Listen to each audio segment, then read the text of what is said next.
education. The topic is about manfaat bersatu. Team 5 to Team 4. Before to learn, let's pray together. Diangkat ya tangannya.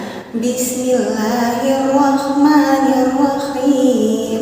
Rabbi zidni ilman warzuqni fahman wa alhiqni bis-sholihin. Amin. Nah, sekarang kita mulai ya pembelajarannya. Seperti yang sudah kita pelajari, solih-solihah ibu semuanya, kita itu di Indonesia memiliki banyak sekali keberagaman. Nah, namun walaupun kita memiliki banyak keberagaman, kita memiliki banyak perbedaan, kita harus tetap bersatu sesuai dengan semboyan negara kita, yaitu Bhinneka Tunggal Ika, yang artinya apa? Masih ingat? Benar sekali, walaupun berbeda-beda, namun kita harus tetap satu. Nah, kita itu harus bersatu dalam semua hal ya anak-anak ya. Contohnya, bersatu dalam membersihkan lingkungan, bersatu dalam kegemaran, bersatu dalam belajar kelompok, dan masih banyak lagi. Nah, bersatu ini sudah terdapat dalam Pancasila anak-anak, yaitu terdapat dalam sila ketiga. Bunyinya seperti apa? Benar, bunyinya Persatuan Indonesia. Nah, supaya lingkungan kita itu bersih, kita harus bersatu anak-anak dalam membersihkan lingkungan kita. Seperti di sekolah, kita sudah menerapkan piket kelas. Maka kita sudah bersatu dalam membersihkan kelas kita bersama.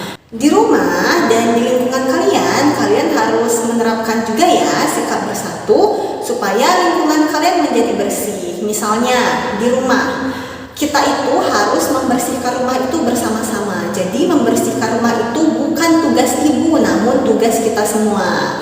Nah, kita juga harus membagi-bagi nih tugasnya supaya adil. Misalnya Bu Nuri di rumah, Bu Nuri bertugas misalnya mencuci piring, menyapu dan mengepel lantai. Kalau ibu bertugas memasak, membersihkan jendela. Nah, kalau ayah bertugas membersihkan halaman rumah, seperti itu.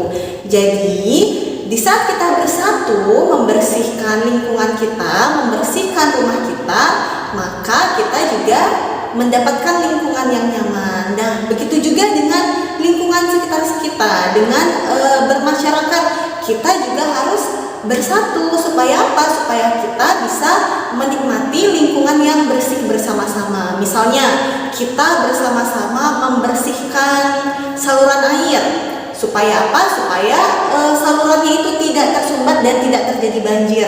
Lalu kita bersatu bersama-sama membersihkan masjid dan masih banyak lagi. Nah, kira-kira manfaat bersatu dalam membersihkan rumah itu apa ya nak ya? Manfaat bersatu ini banyak sekali ya. Yang pertama yaitu pekerjaan kita itu menjadi lebih cepat selesai. Lalu yang kedua, rumah kita itu selalu menjadi bersih dan nyaman. Lalu yang ketiga, menumbuhkan rasa tanggung jawab bagi seluruh anggota keluarga terhadap kebersihan rumahnya. Nah, jadi kebersihan rumah itu merupakan tanggung jawab kita semua yang ada di rumah tersebut. Lalu yang keempat, keluarga kita itu semakin rukun. Nah, sudah pasti anak-anak ya, di saat kita bersatu melakukan hal apapun itu manfaatnya kita itu menjadi lebih rukun dan hubungan kita itu semakin erat. Next yaitu bersatu dalam keberagaman belajar kelompok. Nah, biasanya nih Bapak Ibu guru di sekolah menyuruh kalian juga belajar itu melalui belajar kelompok. Jadi nggak mesti ya belajar itu sendiri-sendiri. Supaya apa? Supaya kalian itu bisa berdiskusi dan melatih kalian untuk berpikir kritis ya. Supaya misalnya kalian itu memiliki soal yang sulit, kalian itu nggak langsung nanya ke guru, namun kalian itu memecahkan masalah kalian dengan teman kalian dengan cara diskusi.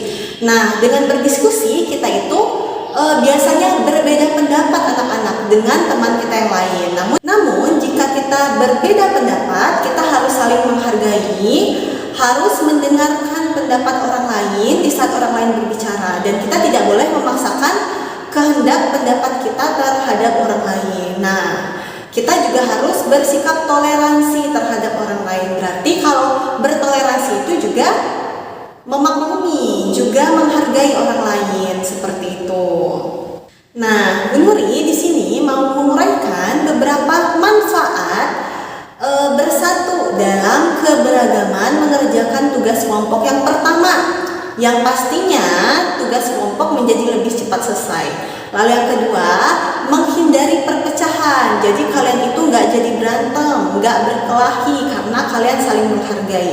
Lalu yang ketiga, tugas kelompok dapat diselesaikan dengan baik.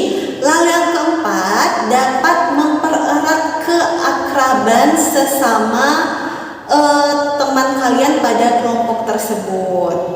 Nah, berarti nanti kalau disuruh bapak ibu gurunya mengerjakan tugas kelompok nggak boleh berantem ya.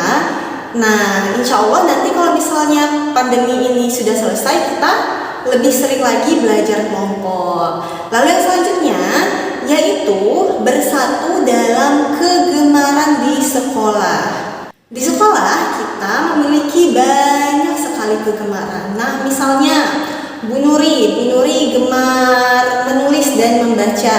Mungkin yang lainnya bisa gemar bermain futsal, bisa gemar menonton, bisa gemar bermain bulu tangkis, dan masih banyak lagi. Namun dalam kegemaran itu kita harus hidup rukun dan berdampingan. Kita harus juga saling menghargai, nggak boleh berantem. Misalnya nih, Bu Nuri berikan contoh.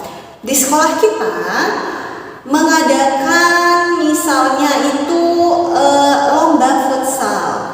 Nah, di dalam kelas ini nggak semua anak itu suka bermain futsal. Namun yang suka bermain futsal itu bisa mengikuti lomba futsal. Berarti teman-teman sekelasnya harus mendukung teman-teman yang lainnya dalam mengikuti lomba futsal. Misalnya yang lainnya bisa menyediakan konsumsi, bisa membelikan makan, minum, snack-snack yang lainnya. Supaya apa? Supaya teman kalian itu juga semangat. Atau tidak, bagi yang hobi menggambar misalnya, nah kalian itu bisa membuat poster dan gambar-gambar yang lain untuk memeriahkan kegiatan tersebut. Atau yang hobi bernyanyi, kalian bisa membuatkan yel-yel untuk memeriahkan dan menyemangati teman kalian yang ikut futsal.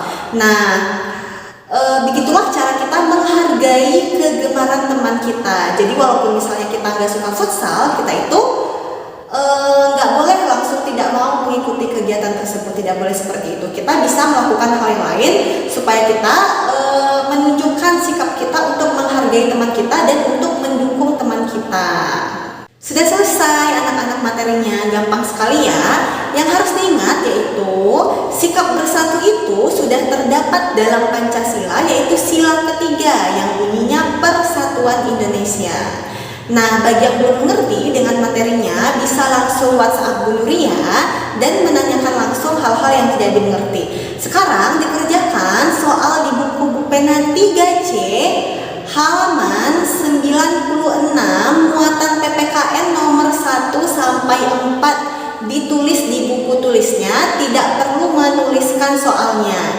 Jika sudah selesai bisa difotokan dan langsung dikirimkan ke nomor Bu Nuri. Semangat anak-anak.